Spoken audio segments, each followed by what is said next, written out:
So we started seeing constants. सबको clear है सबको?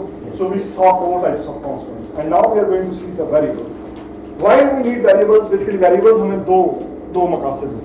So variables हम मेमोरी के अंदर जब भी कोई चीज़ स्टोर करने की कोशिश करेंगे, we will need some location जहाँ पे हम वो डाटा स्टोर कर सकें. और उस लोकेशन का जो नाम है basically we call that a variable. ठीक है? So let's see. So we saw 4 types of constants. कौन सी थी? बोले.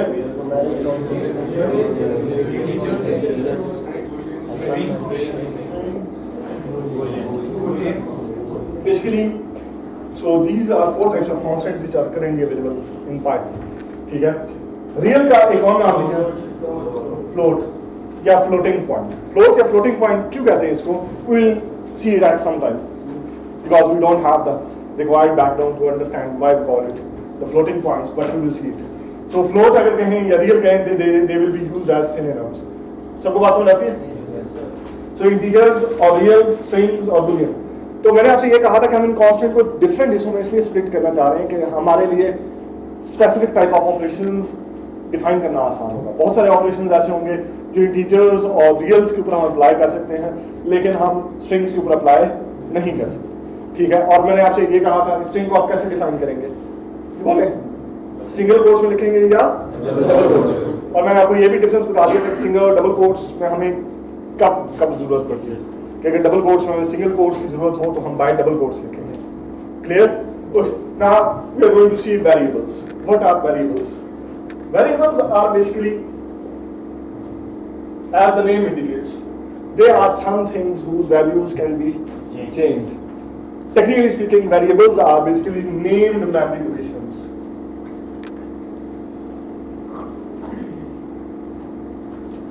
या आपने कहना चाहिए labeled. और आप अगर अंडरस्टैंड करना चाहते हैं तो वेरिएबल्स आर जस्ट बकेट्स. ठीक है? और आपने ये कह सकते हैं कि these are boxes. ठीक है? बकेट्स हैं या आपके पास क्या है? बॉक्सेस हैं.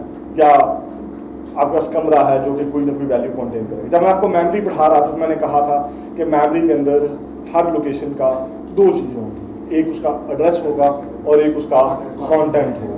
बात समझ आ रही है सबको? अब अलमिया हमारे लिए पैदा होता है कि मेमोरी के अंदर जो एड्रेस होता है, अगर 4 GB मेमोरी है तो 0 से लेके 4 बिलियन -1 तक एड्रेस जाएगा. सबको बात समझ आ रही है? तो हम अपने प्रोग्राम में बार एड्रेसेस को ना याद कर सकते हैं और ना ही उन्हें बार डायरेक्ट कॉल कर सकते हैं. So we instead of that we make use of variables. Variables क्या है? ये किसी न किसी मेमोरी लोकेशन का क्या होंगे? नाम होगा. हम अपने प्रोग्राम में जब भी मेमोरी को इस्तेमाल करना चाहेंगे वी विल क्रिएट वेरिएबल्स. हम क्या करेंगे? वेरिएबल्स को क्रिएट करेंगे. और वेरिएबल्स को क्रिएट करने का मकसद ये होगा, जब हम वेरिएबल क्रिएट करेंगे तो होगा ये कि मेमोरी के अंदर उस लोकेशन, हमारे लिए एक मेमोरी लोकेशन अलॉट की जाएगी और उस लोकेशन का नाम वो रख दिया जाएगा जो आप उस वेरिएबल का नाम रखेंगे. और फिर जब भी अपने प्रोग्राम के अंदर उस मेमोरी लोकेशन को आपने एक्सेस करना होगा, आप उस नाम से पुकारेंगे. समझ आ गई बात की सबको? क्लियर है? ये बात सबको clear? Okay. So variables are basically name memory locations और labelled memory locations which are used, इस्तेमाल क्यों होती है? Which are used to store constants. Variable का एक ही मकसद होता है, they are used to store constants. ठीक है? ना सिर्फ स्टोर कांस्टेंट, स्टोर करने से हमारा मकसद हल नहीं होता. वेरिएबल्स के 2 पर्पसेस होते हैं, उनके अंदर कांस्टेंट स्टोर करना और फिर उन कांस्टेंट्स की वैल्यू को एक्सेस करना या इस्तेमाल करना. So there are 2 purposes. One we will be storing those constants and the second we will be using those constants. बात समझ आ रही है सबको? अगर मैं स्टोर कर लूं और इस्तेमाल ना करूं, that doesn't make any sense. So keep this thing in mind. For the major purpose of using variables is that we will have some values and that we will need to reuse in our programs. Clear? Okay. So which are used to store constants.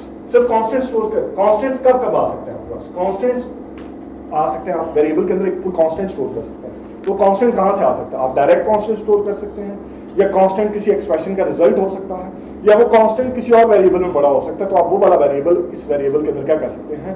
Copy कर सकते हैं. समझ आ गई बात की सबको? So these are basically variables. सबको समझ आ गई वेरिएबल्स? कांस्टेंट में क्लियर डिफरेंस है? So now the first thing you have to understand about the variables is कि how we are going to define variables. हम variables को define कैसे करेंगे, या what are the rules for writing variables. So variable के write करने के rule बहुत simple है, और ये जो rules मैं भी आपको explain करूँगा, they are almost uniform. यानी कि मैं किसी लैंग्वेज, एक दो लैंग्वेजेस हैं जिनके अंदर मैं जानता हूँ कि ये रूल्स इस्तेमाल नहीं होते, otherwise majority of the time the same rules apply across all the languages. ठीक है, तो वेरिएबल्स हम लिखेंगे कैसे, what are the rules for writing variables. ये सबको समझ आ गया कि वेरिएबल का कोई ना कोई नाम होगा, समझ आ गई. क्यों? क्योंकि वो मेमोरी लोकेशन का क्या है, और ये भी समझ आ गया कि वो होगा क्या, एक कंटेनर होगा. उसका मकसद क्या होगा, वो अपने अंदर कोई चीज स्टोर करेगा, कंटेन करेगा, और हम उस वैल्यू को या तो अपडेट कर सकेंगे या उसे हम क्या कर सकेंगे, एक्सेस कर सकेंगे, इस्तेमाल कर सकेंगे. एक्सेस समझ आता है सबको? Good. So let's start seeing this.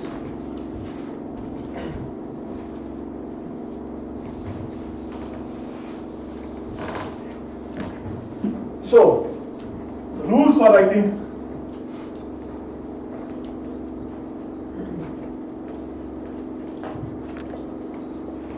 variables. Variables को लिखने के रूल बहुत सिंपल है. पहला रूल ये है कि वेरिएबल नेम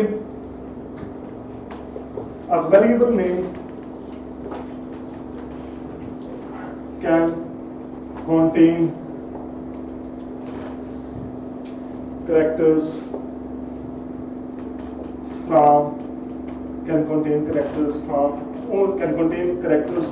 only, सिर्फ और सिर्फ from the following set समझ आती है. सो आपके वेरिएबल के नेम के अंदर जो कैरेक्टर हो सकते हैं वो सिर्फ और सिर्फ इस सेट में से हो सकते हैं. वो सेट क्या है, कैपिटल ए से लेके कैपिटल जेड तक, स्मॉल ए से लेके स्मॉल जेड तक, 0 से लेके कहां तक, 9 तक, और एक underscore. So total there can be कितने कैरेक्टर्स हो सकते हैं टोटल? 59. जी कितने होंगे? जी 63.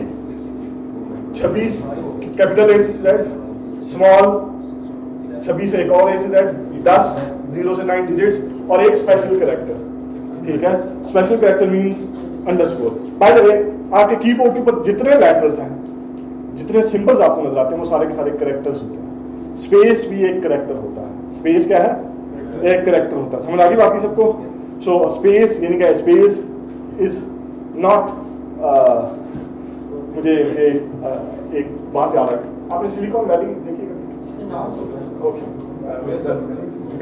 there was a fight, those person who use tabs and those who use spaces. ठीक है, so I mean space is quite. Sir silicon valley sir एक तो मूवी है, सिलिकॉन वैली मैं बाद में डिस्कस करूंगा. अभी मैं I will go away, I will discuss at time. ठीक है, इस क्वेश्चन को I will. So space is also a character. समझ आ गया ना? यानी कि आपके कीबोर्ड के ऊपर आपको जितने लेटर्स नजर आते हैं, सिर्फ वही नहीं, और बहुत सारे स्पेशल सिंबल्स भी होते हैं जो कैरेक्टर सेट का पार्ट है, जिनको आप, फॉर एग्जांपल उर्दू के अंदर जितने अल्फाबेट्स हैं आपके, कितने अल्फाबेट्स हैं उर्दू के अंदर? ठीक है, हद हो गई यार, हद हो गई. ठीक है, ओके. सो जाके काउंट कीजिएगा. ठीक है, so means I can tell but go and count. ठीक है, सो वो सारे के सारे अल्फाबेट भी आपके कैरेक्टर सेट का पार्ट है. लेकिन वेरिएबल नेम के अंदर सिर्फ और सिर्फ कौन से कैरेक्टर्स इस्तेमाल हो सकते हैं? ये 63 कैरेक्टर्स इस्तेमाल हो सकते हैं. स्पेस आपके वेरिएबल नेम का पार्ट नहीं हो सकता. This is the first rule. समझ आ गई बात की सबको? सो मिसाल के तौर पे, क्या ये एक वैलिड वेरिएबल नेम है? क्या ये एक वैलिड वेरिएबल नेम है? क्यों? स्पेस कहाँ आ रही है?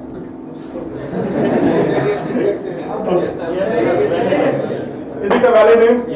By the way, स्पेस को मैं यूं लिखूंगा, जब मैं लिखूंगा तो मैं बताऊंगा. ठीक है, so is a valid variable name? ठीक है, A0 क्या ये valid variable name है? ठीक है, underscore A. Please. so underscore A valid है, जो कहते हैं valid है वो हाथ खड़ा कर दो, और जो कहते हैं invalid है. जी क्यों invalid है?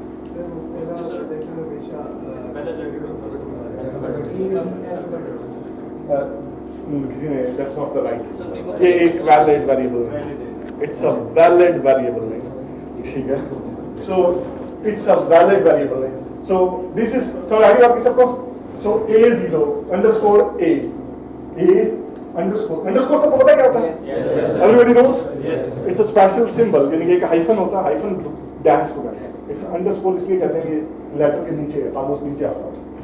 So A underscore B valid है? ए बी 091 क्वेश्चन मार्क, क्या ये वैलिड है? जी, question mark is a special symbol. Now it's a valid variable? Yes. It's a valid variable. सबको बात समझ आ गई? Okay. Now the second rule. ठीक है. First rule सबको समझ आ गया? Yes. So it cannot have special symbol. By the way, अगर इसके अंदर space आ जाए, x, ये variable valid है ना? ठीक है. It's invalid. सिर्फ और सिर्फ ये 63 character. ठीक है.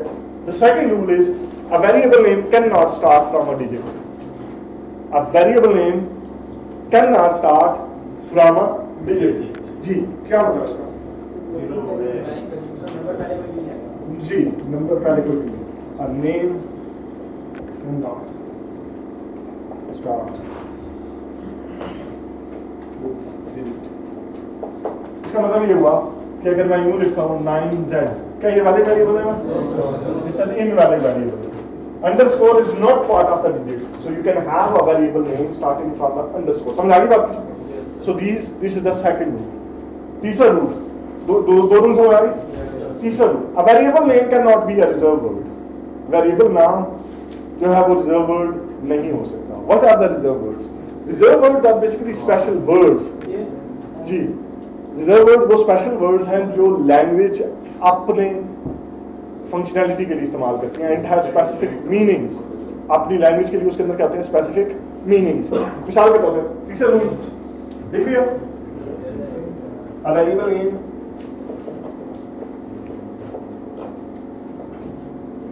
can't be a reserved word. Like, क्या ये एक वैलिड वेरिएबल नेम है? No, sir.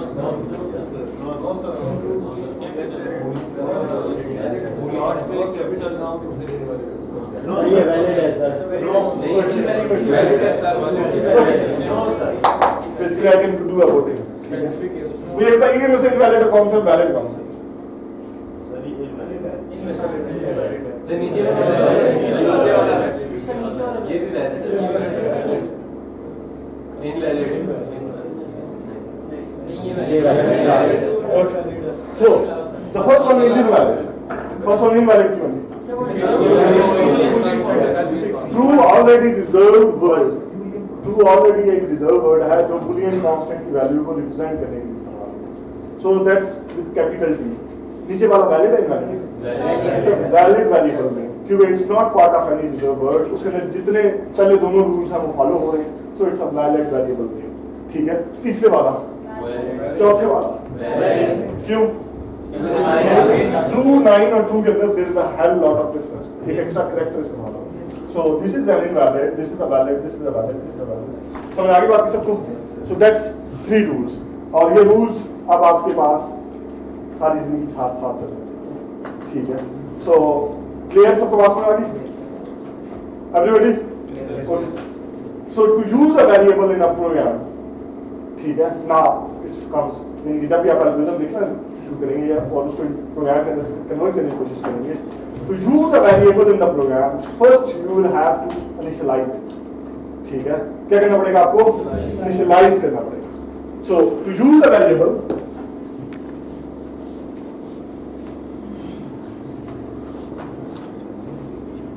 सो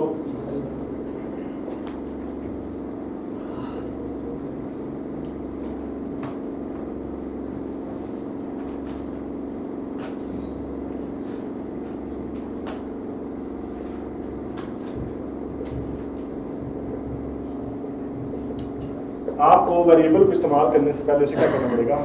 इनिशियलाइज करना पड़ेगा.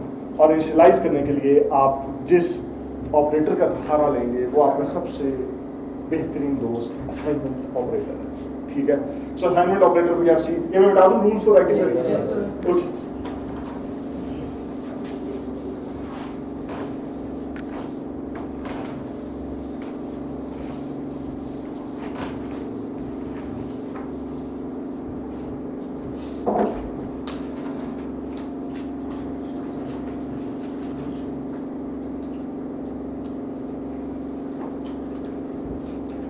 So to use a variable और वेरिएबल को इनिशियलाइज करने के लिए आप जो ऑपरेटर का सहारा लेंगे इट्स कॉल्ड एन बोले असाइनमेंट ऑपरेटर। और मैंने पहले कहा था कि असाइनमेंट ऑपरेटर, ठीक है, इसके लेफ्ट हैंड साइड पे हमेशा क्या आना चाहिए? Yes, it will have a variable always. There will be a variables always. हमेशा लेफ्ट हैंड साइड पे क्या आएगा? कोई ना कोई वेरिएबल आएगा। समझ आ रही है बात की सबको? और राइट हैंड साइड पे क्या आएगा? It can be a constant, an expression or an other variable. Right hand side पे कुछ भी हो सकता है, ठीक है? राइट हैंड साइड पे क्या हो सकता है? It can be a constant, it can be an expression, or it can be a variable. Right? समझ आती है बात की सबको? सो असाइनमेंट ऑपरेटर के लेफ्ट हैंड साइड पे it's a must, clear? And to use a variable, initialise करने से क्या मुराद है? इनिशियलाइज करने से मुराद ये है कि हम उसे कोई ना कोई वैल्यू देंगे। वो वैल्यू क्या हो सकती है वेरिएबल का? वो रिजल्ट ऑफ एक एक्सप्रेशन हो सकता है, वो एक कांस्टेंट हो सकता है जो हम डायरेक्ट सेव कर सकते हैं, या वो एक बजाते खुद एक ऑलरेडी डिफाइंड वेरिएबल हो सकता है जो हम उसके अंदर उसे असाइन करेंगे। बात समझ आ गई सबको? क्लियर है? सो दीज आर, अब now by the way there is no fixed and written rule for writing variable names के वेरिएबल नेम्स के लिए आप कोई सा भी आप नाम रख सकते हैं वेरिएबल नेम का, लेकिन it is very highly recommended to be have a good programming practice के आपका जो वेरिएबल का नाम है इट शुड बी मीनिंगफुल, ठीक है? ऐसा ना हो कि अपने नाम पे वेरिएबल रखा हो, ठीक है, अपने नाम के अंदर +2 करें, 2 ऐड हो रहा है जी, ठीक है? यू विल डू दिस और कॉमन सेंस। सो आपने वेरिएबल्स के नाम हमेशा जो है वो मीनिंगफुल रखने हैं। क्यों? जैसे ही आपके नंबर ऑफ वेरिएबल्स बढ़ना शुरू होंगे, अगर वेरिएबल्स के नाम मीनिंगफुल नहीं है तो आपके लिए it will start creating confusion. मिसाल के तौर पे अगर आपने ये इक्वेशन लिखी है, BF = क्या होती है जी? ये +8 कितने वेरिएबल्स हैं इसके अंदर? 4 वेरिएबल्स। कौन से? Initial velocity, acceleration and your time. So अब ये 4 वेरिएबल्स के नाम आप क्या रखेंगे? वेलोसिटी कौन सी? जी। सो एक वेरिएबल का नाम होगा फाइनल वेलोसिटी। आप ये कर सकते हैं, आप ये भी रख सकते हैं ABCD, बाद में आपको पता नहीं चलेगा A से क्या मुराद है, B से क्या मुराद है, C से क्या मुराद है, D से क्या मुराद है। समझ आ गई बात की सबको? So what we would like, हम इट्स अ स्ट्रांगली रिकमेंडेड और we will try to have this enforce as well कि जब भी आप वेरिएबल का नाम रखें it should be a meaningful name, ठीक है? सो इसका नाम आप क्या रखेंगे? Final velocity. इसका नाम क्या रखेंगे? इसका नाम, और इसका नाम टाइम। समझ आ गई बात की सबको? Now let's come back. So अब आप वेरिएबल समझ आ गई बात की? So how? Let's go and start seeing our first variable. So ये मेरा first variable और इसको इनिशियलाइज मैं कैसे करूँ? फर्स्ट वेरिएबल असाइन्ड 0, और मैंने आपको पहले बताया था इसका मतलब ये होता है कि फर्स्ट वेरिएबल गेट्स 0 या 0 is being copied in first variable. अब जब आप प्रोग्राम्स लिखेंगे तो जितने प्रोग्राम्स दुनिया भर में लिखे जाते हैं they are executed line by line. तो जिस ऑर्डर में आप लिखेंगे एग्जीक्यूशन, उस ऑर्डर में एग्जीक्यूशन क्या होगी? स्टार्ट होगी। अब इस प्रोग्राम के अंदर एक सिंगल लाइन है, उसका नाम क्या है? First variable. जब ये लाइन एग्जीक्यूट होगी ना तो होगा क्या? आपकी रैम के अंदर यू विल आस्किंग कि एक डब्बा बनाया जाए, उसका नाम क्या रखा जाए? फर्स्ट वेरिएबल, और उस डब्बे को कौन सी वैल्यू दी जाए? 0। अब आपके प्रोग्राम के अंदर एक वेरिएबल है जिसका नाम है फर्स्ट वेरिएबल। बात समझ आ गई सबको? क्लियर? सो अब इसी तरह आगे चल के I go and write first variable is equal to 7 + 9। अब मैं फर्स्ट वेरिएबल को किससे इनिशियलाइज कर रहा हूँ? 16। फर्स्ट वेरिएबल के अंदर हमेशा एक कांस्टेंट पड़ा होगा, वेरिएबल के अंदर कुछ और नहीं पड़ा होगा, हमेशा क्या पड़ा होगा? Constant. That constant can B of anything, वो एड्रेस हो सकता है एनीथिंग, बट हम उसे बाद में डिटेल में देखेंगे। तो फर्स्ट वेरिएबल के अंदर क्या पड़ा होगा? 16। असाइनमेंट ऑपरेटर के अंदर हमेशा राइट हैंड साइड पहले एग्जीक्यूट होती है, ये बात मैंने आपसे पहले भी कही थी। इसको टेक्निकल टर्म में हम एसोसिएटिविटी कहते हैं।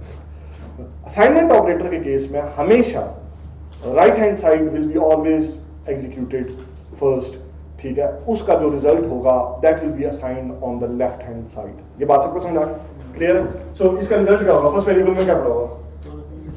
बोले 16। now I go and write first variable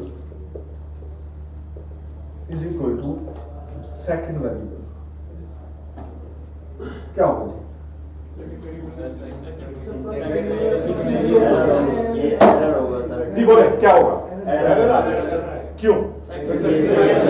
second variable कहीं इस्तेमाल या इनिशियलाइज नहीं हुआ।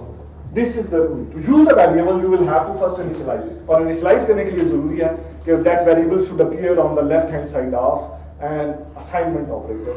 Or in other words, initialize का मतलब क्या है? It should appear, बोले, on the left hand side of assignment operator. कहीं second variable left hand side पे appear हुआ? नहीं, तो इस किस्म का कोई variable exist नहीं कर सकता। आप अपने प्रोग्राम में सिर्फ वो वेरिएबल इस्तेमाल कर सकते हैं जो कि आपके प्रोग्राम के अंदर एग्जिस्ट करते हैं। यानी कि चांद से आप कहना शुरू करते हैं चांद is equal to this plus this, वो कहना है चांद कोई चीज नहीं, ठीक है। So you know what a चांद इज, बट ठीक है, clear? Okay, so you have to, these are the rules. अब यहां पे क्या आएगा? सिंटेक्स बोले, सिंटेक्स क्या आएगा? एरर। नहीं, अगर मैं यूं कर दूं second variable is equal to 4, अब क्या होगा? फर्स्ट वेरिएबल में क्या होगा? 4। अब जब ये लाइन एग्जीक्यूट होगी सेकंड वेरिएबल, तो क्या होगा? मेमोरी के अंदर एक नई मेमोरी, यानी मेमोरी के अंदर you will get a new location, और उसका नाम क्या रखा जाएगा? Second variable. उसके अंदर वैल्यू क्या रखी जाएगी? 4। और अब मैं जब ये कर रहा हूं, अब क्या हो रहा? फर्स्ट वेरिएबल में क्या हो रहा है? 16 ओवरराइट हो रहा है। जब भी वेरिएबल के अंदर आप कोई नई वैल्यू रखेंगे तो पुरानी क्या जाएगी? खत्म हो जाएगी। अभी वो स्टूडेंट ने पूछा था कि पुरानी कहाँ जाती है, तो मैंने आपसे पहले कहा था कि स्विचेस होते हैं। तो स्विचेस जब दोबारा रिकॉन्फ़िगर होंगे नई वैल्यू स्टोर करने के लिए, old one will be gone, there is no way you can store it और रीस्टोर इट। ठीक है, समझ आ गई बात सबको? सो दिस सेकंड वेरिएबल, अब second variable is equal to second variable first. अब फर्स्ट वेरिएबल में क्या पड़ा होगा? 4। सेकंड वेरिएबल में क्या पड़ा होगा? 4। सेकंड वेरिएबल में 4 पड़ा और फर्स्ट वेरिएबल में क्या पड़ा है? 4। ये बात सबको समझ आ गई? Yes yes yes sir.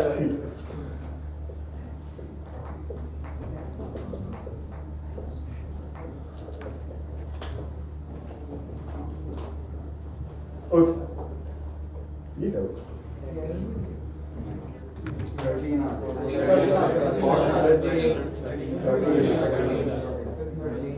So current value first variable की लेके सुना है 13।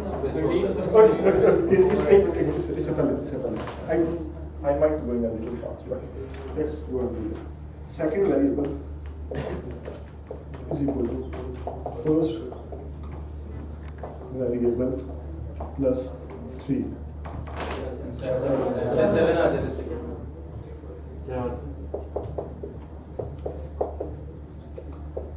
जी, इस लाइन के एग्जीक्यूट होने के बाद सेकंड वेरिएबल के अंदर क्या पड़ा होगा? फर्स्ट वेरिएबल के अंदर क्या पड़ा होगा?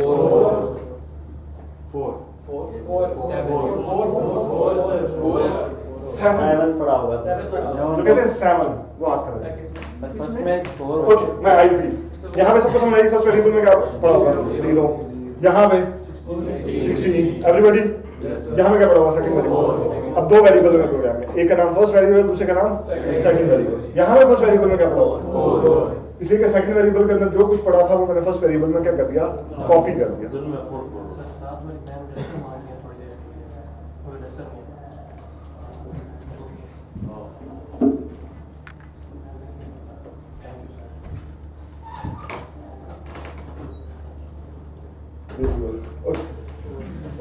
सो सेकंड वेरिएबल के अंदर क्या पड़ा होगा? 4। और फर्स्ट वेरिएबल के अंदर मैं जब ये करूंगा तो सेकंड वेरिएबल कॉपी होगा। सेकंड वेरिएबल क्या होगा? कॉपी होगा। तो अब जो वैल्यू सेकंड वेरिएबल में पड़ी थी वो फर्स्ट वेरिएबल में, मैं आपको उसको ड्रॉ करके दिखा दूं। सो एक वेरिएबल आपका ये था, एक वेरिएबल क्या था? इसका नाम फर्स्ट वेरिएबल, और ये आपका कौन सा नाम है? Second variable. So first variable में पहली लाइन के बाद क्या पड़ा? 0। फिर अगली लाइन के बाद इसमें क्या लिखा गया? 16। और सेकंड वेरिएबल में क्या आ गया? 4। और जब ये लाइन एग्जीक्यूट होगी तो जो कुछ यहाँ पड़ा होगा वो किस में कॉपी हो जाएगा? फर्स्ट वाले। यहाँ पे क्या लिखा? 4। ओके, नाउ सेकंड वेरिएबल को मैंने फर्स्ट वेरिएबल में कॉपी कर दिया। अब मैं लिख रहा हूँ second variable is equal to first variable plus 3। 7 आएगा किसके अंदर? सेकंड वेरिएबल के अंदर क्या आ गया? 7। फर्स्ट वेरिएबल में क्या पड़ा? 7 आएगा सर। एग्जीक्यूट ये होगा, लेकिन फर्स्ट वेरिएबल की वैल्यू हम तब्दील तो नहीं कर रहे। वेरिएबल की वैल्यू सिर्फ उसी वक्त तब्दील हो सकती है जब वो असाइनमेंट ऑपरेटर के लेफ्ट हैंड साइड हो। ठीक है, तो मैंने इसीलिए कहा कि वेरिएबल्स के दो मकासद हैं। एक मकसद हम उसके अंदर वैल्यू स्टोर करेंगे, दूसरा मकसद हम उसके अंदर से वैल्यू उठा के इस्तेमाल करेंगे। अब उसकी वैल्यू हम अपडेट नहीं कर रहे। अपडेट कब होगा? जब फर्स्ट वेरिएबल हमारे इस ऑपरेटर की किस तरफ आएगा? Left hand side. ठीक है, अब variable value can only B change, मैंने लिखा हुआ था कि if it appears on where on the left hand side of assignment operator. बात समझ आ गई सबको? Okay, let's go and write another statement, and that's basically first variable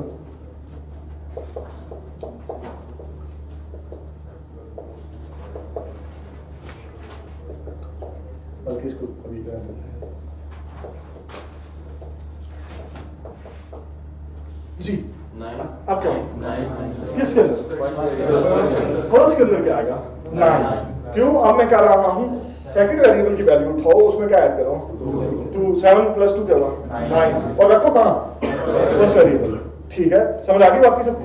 तो यहां पे क्या आएगा? 9। सेकंड वेरिएबल में क्या पड़ा होगा? 7। क्यों? बात समझ आ गई? ये सबको समझ आ गई? Clear? Okay, now let's go and do this. ये मैं लाइंस नंबर क्यों लिख रहा हूँ? सर सीक्वेंस से एग्जीक्यूट होते हैं। ठीक है, मुझे जरूरत नहीं।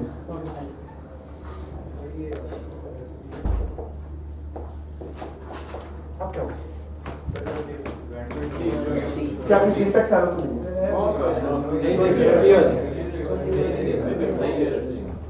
जी, there is no syntax error. It's a valid expression. ठीक है? Okay, please. क्यों? सर फर्स्ट में ऐड करेंगे। जी, पहले कौन सी चीज एग्जीक्यूट होगी? Right hand side. Right side. So right side पे क्या पड़ा है? फर्स्ट वेरिएबल में क्या पड़ा है? 9। 9 में मैं 11 ऐड करूं 20। मैं रख कहां रहा हूं? वैल्यू कौन सी अपडेट होगी? यस, इसके बाद क्या पड़ा हुआ है? That's it. This is the story of variables. ठीक है, so that's what you need to know about variables. कि कब उनकी वैल्यू तब्दील होगी, कब अब उन्हें एक्सेस कर देना। वैल्यू सिर्फ एक सूरत में तब्दील होगी, कब? वो लेफ्ट हैंड साइड। उसके बाद जब भी हम उसे इस्तेमाल करेंगे, हम उसे इस्तेमाल कर रहे हैं। ठीक है, हम उसे एक्सेस कर रहे हैं। We are just accessing its value. We are not updating. Variables की वैल्यू दो हो सकती हैं, यानी कि आप दो ऑपरेशंस वेरिएबल्स की वैल्यूज पे कर सकते हैं। आप रीड कर सकते हैं या यू कैन राइट। राइट करने का मतलब ये है कि अपडेट करना, और you can write only when it's appear on the left hand side of assignment operator. Otherwise you are always reading its value. आप सिर्फ उसकी वैल्यू को क्या कर रहे हैं? पढ़ रहे होते हैं या एक्सेस कर रहे होते हैं। जी, और भी सवाल? क्लियर? अच्छा, उसके बाद एक चीज का ध्यान रखिएगा कि जब मैंने आपसे कहा कि वेरिएबल्स नेम्स मीनिंगफुल होने चाहिए, तो कुछ लोग इस तरह कहते हैं कि variable name is the name of my village is, ठीक है, आगे असाइन विलेज का नाम। ठीक है, सो what is the limit you can have for your variable name, यानी उसके अंदर कितने कैरेक्टर्स हो सकते हैं? What can be the length of your variable names? It varies 255 से तक जो है ना यू कैन गो, लेकिन उसके बाद बियॉन्ड दैट लेकिन आप कभी भी इस लिमिट में नहीं जाएंगे, क्योंकि आपने यहाँ से टाइप करना है। तो यू विल टाइप करने के बाद आपने बार बार टाइप करना है, क्योंकि आप उसे बार बार क्या करेंगे? एक्सेस कर रहे होंगे। सो एक्सेस करने से क्या होगा कि अगर बहुत बड़ा वेरिएबल नेम है, you will not be able to use it. Copy paste करते हैं, देखेंगे कितनी जल्दी कॉपी जी, ऑफ कोर्स टैब दबा सकते हैं, लेकिन variable name you will not have too big, reasonable sensible name और छोटा वेरिएबल का जी। सर वेरिएबल नाम छोटा रखें और बड़ा रखें, सर मेमोरी में फर्क पड़ता है? नहीं, कोई फर्क नहीं उसी स्पीड से जी। प्रोग्राम इसलिए कि वो तो सिर्फ हमने नाम रखा एक लोकेशन का, यानी कि हमने एक घर का नंबर था, हम उसे क्या देना चूज करते नाम, तो वो नाम हमारी इंटरप्रिटेशन के लिए बैक एंड पे जब वो मशीन कोड में कन्वर्ट होगा तो it will be renamed as some memory location address. ठीक है, इसलिए मैं कह रहा था कि it's a named memory location. Variable is what कि आपने मेमोरी लोकेशन यानी कि उसका एड्रेस था, आपने एड्रेस के ऊपर आके एक नया तख्ता लगा दिया। क्या मैं ऐसे एड्रेस से नहीं पुकारूंगा, बल्कि किससे पुकारूंगा? नाम से पुकारूंगा। जी, और भी सवाल? Clear? Okay, so these are your variables, so you have to just understand and master these steps about variables. अगर मैं वेरिएबल की बात करूंगा ना, तो वेरिएबल के मुतालिक आई विल आस्क 5 क्वेश्चंस। हर दफा जब भी वेरिएबल की बात होगी, वेरिएबल के मुतालिक you have to ask 5 questions, ठीक है? और आपने ये हमेशा याद रखा है, जब भी वेरिएबल की बात होगी आपने उस वेरिएबल के मुतालिक 5 क्वेश्चन जरूर करने हैं। और 5 क्वेश्चंस क्या है? I am going to write those 5 questions you need to ask about variable, ठीक है? पहला क्वेश्चन जो आप हमेशा वेरिएबल के मुतालिक पूछेंगे, जी क्या पूछेंगे? आपके पीछे, जी जी आपसे क्या पूछेंगे वेरिएबल के मुतालिक? पहला क्वेश्चन क्या? मैं पूछूं? हाँ पूछें वेरिएबल से। कोई क्वेश्चन नहीं। जी, पहला वाला क्वेश्चन जो हम हमेशा उससे पूछेंगे, what is the name of the variable, ठीक है? What is the name of the variables. दूसरा क्वेश्चन क्या होगा? जी, what is the value of it? Type of value you can, और so what is the value of the variables, यानी कि name क्या था, उसके बाद आप हमेशा वेरिएबल के अंदर क्या होगा? कोई ना कोई वैल्यू कोई होगी। So what is its value, ठीक है? अब हम जो लैंग्वेज पढ़ रहे हैं, initially we are studying a dynamic programming language, ठीक है? Later on we will study a static programming language या statically typed programming language. So dynamically typed programming language में क्या होता है कि आपको टाइप खुद से मेंशन नहीं करनी पड़ती। जो आपका इंटरप्रेटर होता है वो ये देखता है कि इस वेरिएबल में किस टाइप का कांस्टेंट पड़ा है, जिस टाइप का वो कांस्टेंट पड़ा होगा उस टाइप का वो वेरिएबल क्या कर दिया जाएगा? बना दिया जाएगा। बात समझ आ रही है सबको?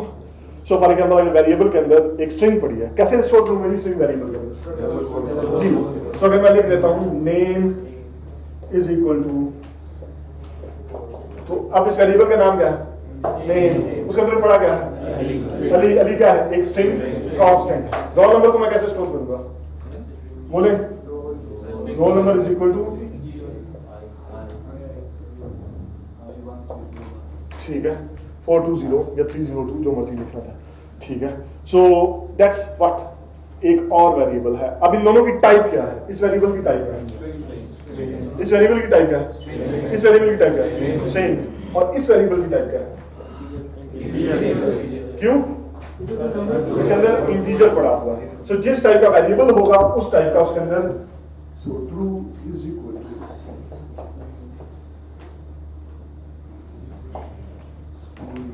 ये क्या बोल, इसकी टाइप क्या होगी? बूलियन। समझ आ गई बात की सबको? So the third question you will ask, what is the type of the variable? लेकिन ये एरर नहीं होगा। क्यों? ये वो रिजल्ट नहीं आएगा। कौन सा रिजल्ट नहीं? सो वेरिएबल कौन सा है? ये। कांस्टेंट कौन सा है? ये। तो मैं इस कांस्टेंट को इस वेरिएबल को असाइन करूं, ये वैलिड वेरिएबल है, ट्रू, ठीक है? वो स्मॉल टी से, it's a case sensitive. Case sensitive से क्या बता रहा है? समझ आ गई बात की? सो वो small capital letter, this is a reserve word. Variable के अंदर जो आप चीज डाल रहे हैं वो तो रिजर्व नहीं बना, वो कांस्टेंट है, रिजर्व नहीं।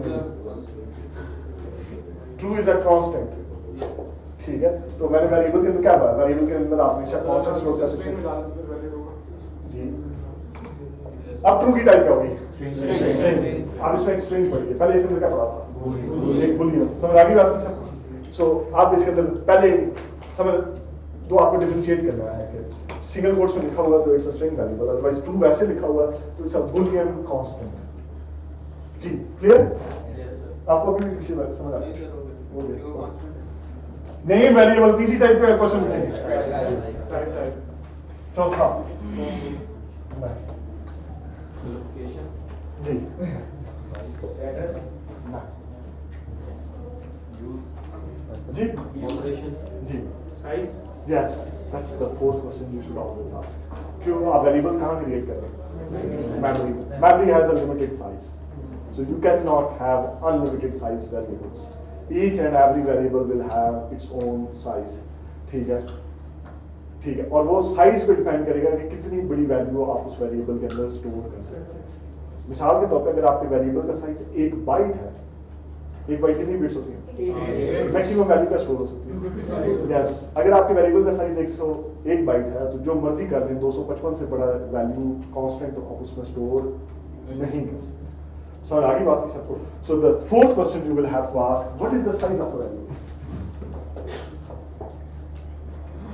ठीक है, what is the size of the variable? Size means कि वो मेमोरी में ऑफ कोर्स आपके जब आप घर बनाते हैं तो घर के अंदर कोई ना कोई आपका क्या होता है, एरिया होता है, और वो एरिया डिपेंड कर रहा होता है कि आप उस घर के अंदर कितने मकीन रह सकते हैं। समझ आ रही है ना बात की? अगर 2 कमरों का मकान है तो उसमें मैक्सिमम 4 लोग या 2 लोग रहेंगे। अगर आपने पूरा यूनिवर्सिटी के स्टूडेंट स्टोर करने हैं तो it will not be enough, तो आपको क्या लेना पड़ेगा, बड़ा घर लेना है। So that's the same scenario, क्योंकि जब आप मेमोरी के अंदर डाटा स्टोर कर रहे होंगे तो डाटा जब स्टोर कर रहे होंगे तो you be storing at those locations.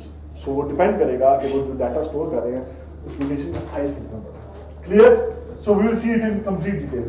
Size जी सारे स्ट्रिंग का एक ही साइज होगा, स्ट्रिंग वेरिएबल्स नहीं, स्ट्रिंग वेरिएबल का साइज डिपेंड करता है कि उसमें कितने कैरेक्टर्स हैं। एक कैरेक्टर यूजुअली 1 बाइट लेता है। एक कैरेक्टर यूजुअली क्या लेता है, 1 बाइट। टिपिकली स्पीकिंग अगर वो यूनिकोड है तो 2 बाइट्स ले रहा होगा। ठीक है, सो एक कितनी बाइट लेगा, 1। अली कितनी बाइट लेगा, वो 1। टोटल कितने कैरेक्टर हैं इसके अंदर, 3। तो टोटल 3 बाइट्स, यानी कि आप 3 बाइट्स इस तरह से कंजर्व कर रहे हैं मेमोरी के अंदर। और इसका साइज कितने बाइट्स होगा, 1 2 3 4 5 6 7। सो 7 bytes will be conserved for this string. समझ आ रही है बात की सबको? और इसके अंदर कितनी है, 4। ठीक है, string constant can be any loss. ठीक है, so there is no limit, क्योंकि आप पूरी स्टोरीज भी एज वेरिएबल स्टोर करने की कोशिश करेंगे। हो सकता है आप क्या कहें लॉर्ड ऑफ द रिंग्स उठा के सारी की सारी स्ट्रिंग में कन्वर्ट करें, you want to put it in a variable, उसका नाम रखते हैं लॉर्ड ऑफ द रिंग्स। ठीक है, so that can be whole string, और उसमें कितने कैरेक्टर्स हैं, जितने कैरेक्टर्स होंगे उतनी bytes it will contain. Lord of the Rings पता है sir? I thought obviously. So सबको बात समझ आ गया साइज। एंड देन कम्स जी, बाय द वे इसका साइज कितनी बाइट्स होगा, 4 bytes. Okay, I go and define the variables. Let's suppose my variable के लिए 2 इसका साइज क्या है? पहली बात, वेरिएबल का नाम क्या है, वैल्यू क्या है, 256,793। 2 बाइट होगा। ठीक है, 1 मिनट। ओके, टाइप क्या है, बोले साइज क्या है, 6 बाइट्स। क्या जितने कैरेक्टर्स होंगे 3 बाइट्स होंगी, या जितने इंटीजर्स होंगे 3 बाइट्स होंगी? जी नहीं, यही फायदा है कि हम इंटीजर्स और इनको स्प्लिट करते हैं, कि हम जितने एलिमेंट्स होते हैं उतने बाइट्स रिजर्व नहीं करते, बल्कि इट विल डिपेंड। टिपिकली जो इंटीजर होता है वो 4 बाइट्स लेता है। टिपिकली इंटीजर क्या लेता है, 4 बाइट्स। वो डिपेंड करता है, उसमें बहुत सारी और जो है ना। तो मैक्सिमम वैल्यू जो आप इंटीजर के अंदर स्टोर कर सकते हैं वो 2⁻32−1, जो कि 4 बिलियन बनती है। सो जो मर्जी कर लो, अगर ये इंटीजर है, अगर उसके अंदर मैं एक सिंगल डिजिट भी स्टोर कर रहा हूँ 0 और 4 बिलियन भी स्टोर कर रहा हूँ, दोनों केसेस में आप 4 बाइट्स जो है ना वो क्या कर रहे हैं, कंज्यूम कर रहे हैं।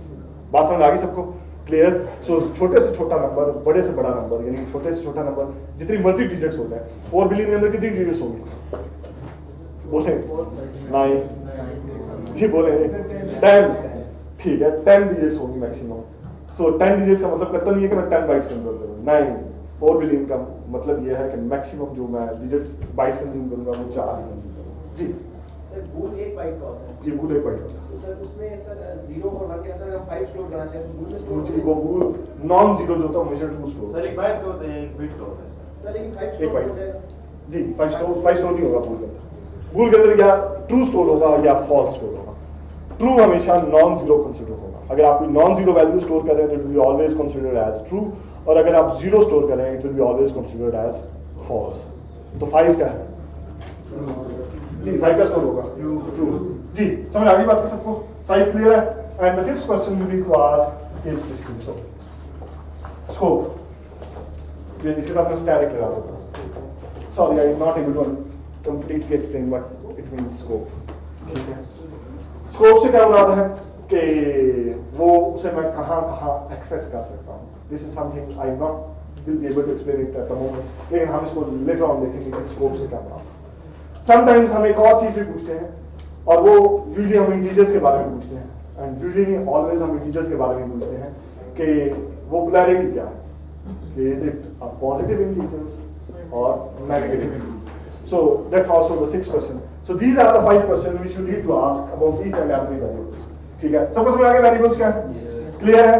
So now अब you go back, जो कल आपने लैब की उसको इसके साथ रिलेट करें, you'll see oh that was just a piece of what?